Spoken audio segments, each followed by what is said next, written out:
Enzo Recto, kalaban ang katiwalian at kasinungalingan, kakampi sa katotohanan at kabutihan. Dismiss dahil sa mootness. Ito ang dahilan ng Korte Suprema sa pagpapawalang bisa sa mga pinagsamang petisyon na kumukwestiyon sa mga pagdinig ng House of Representatives kaugnay ng reklamong impeachment laban kay Vice President Sara Duterte. Ibig sabihin ay hindi na kailangang resolbahin ang mga issue sa petisyon. Ayon sa Korte, ito ay dahil naaprubahan na at naipadala na ng Kamara ang Articles of Impeachment sa Senado. Ang mga dinismiss na petisyon ay magkahiwalay na isinampa ni Attorney Israelito Torion at ng kampo ni VP Duterte.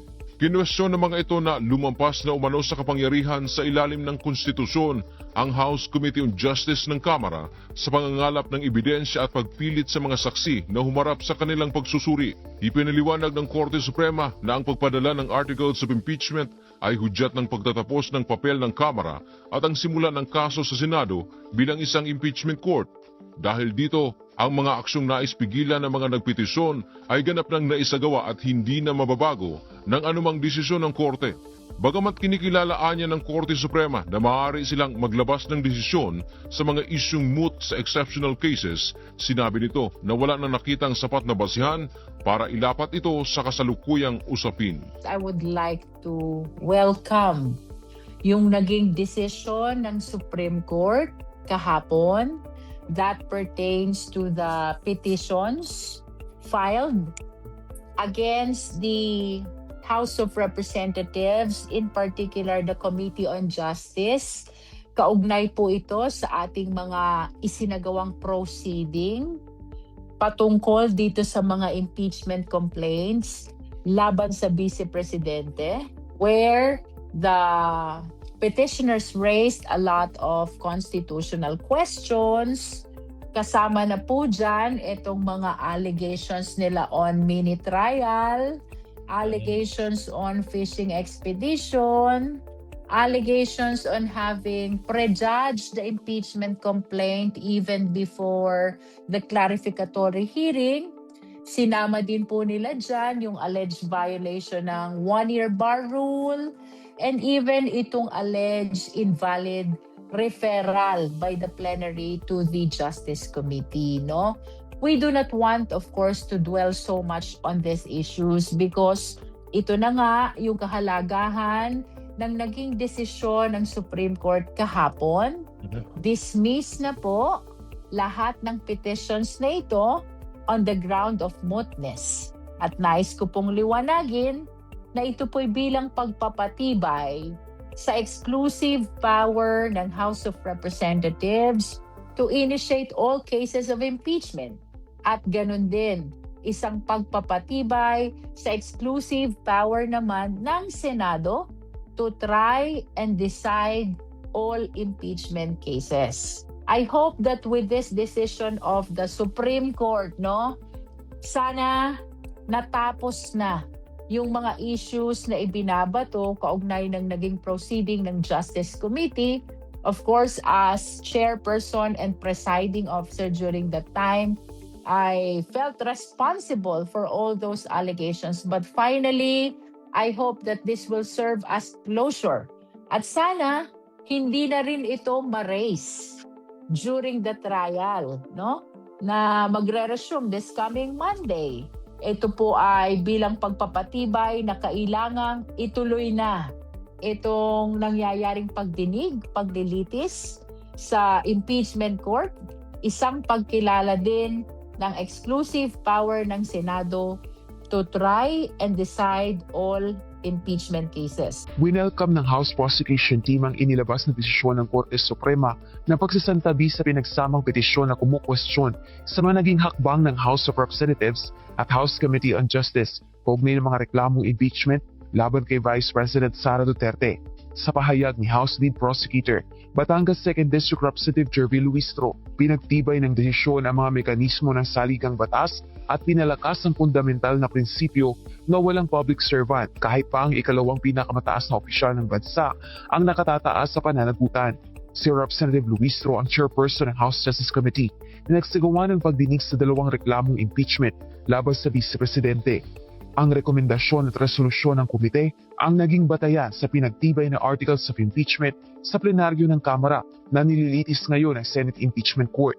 Para naman kay House Prosecution Panel Member at Manila 3rd District Representative Joel Chua, wala nang magiging sagabal para matiyak ang pagtutuloy-tuloy ng paglilitis sa Vice Presidente. Just for the record, we now receive a copy of the official statement of the Honorable Supreme Court with respect to the case or cases filed by the Vice President with respect to the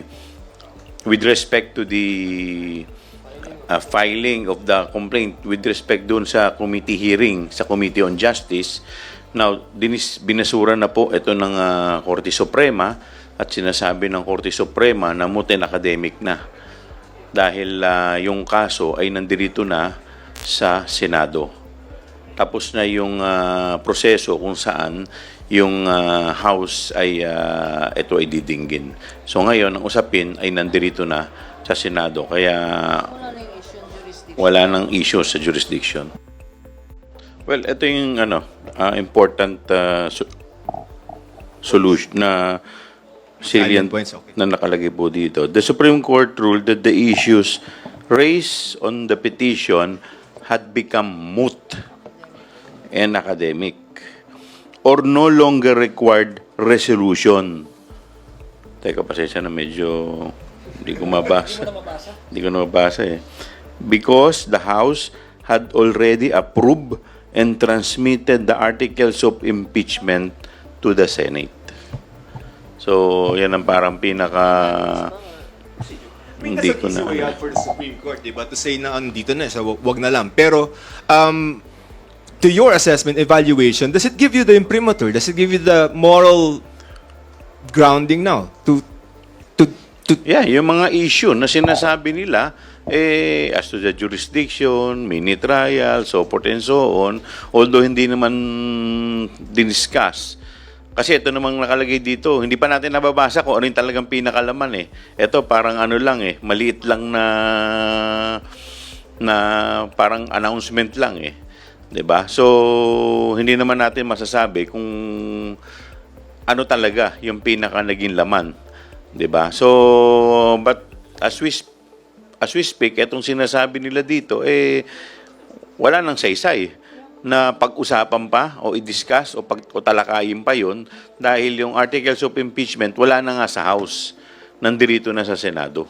Sir, just a quick follow-up on the question of Kuya Joseph po. Gaano po ito kahalaga sa inyo? Dahil kung matatandaan naman po natin, nung unang beses na challenge ng kampo ni VP Sara yung impeachment case noong 19th Congress ay bumabor po sa kanila yung Korte Suprema. Ngayon po na may mga petisyon ulit na kukomestyon doon sa impeachment proceedings or impeachment complaints laban sa kanya, pumabor po sa Kamara or sa prosecution yung decision. So gaano po ito kahalaga sa inyo? Well, napakahalaga. Dahil unang-una, at least, makakahinga na tayo na magtutuloy-tuloy na to at wala na magiging sagabal dito sa impeachment na ginagawa ngayon dito sa Senado. At least, hindi na tayo kakaba-kaba na baka mamaya bukas makalawa ay patitigilin tayo. Dahil sasabihin nila ay may Supreme Court decision at sinasabi unconstitutional. Pero ngayon, wala nang ganyan, so wala nang dahilan para pagdudahan pa natin itong nangyayari ngayon na impeachment hearing at tuloy-tuloy na yung presentation ng prosecution. Gate naman ng isa pang miyembro ng House Prosecution Panel na si Bicol Cerro Party List Representative Terry Didon, dapat mag-move on na ang defense team ni VP Duterte sa aligasyon nitong fishing expedition ang isinagawang impeachment process sa House of Representatives. Panahon na po para mag-move on ng depensa sa usapin po ng mini trial, sa usapin po ng fishing expedition. Winakasan na po ng Korte Suprema ngayong araw na ito yung lahat po ng propaganda na katulad po nito. Ibig sabihin, ang talagang lunsaran na po ng laban ay dito sa Senate Impeachment Court hanggang sa pinakadulo.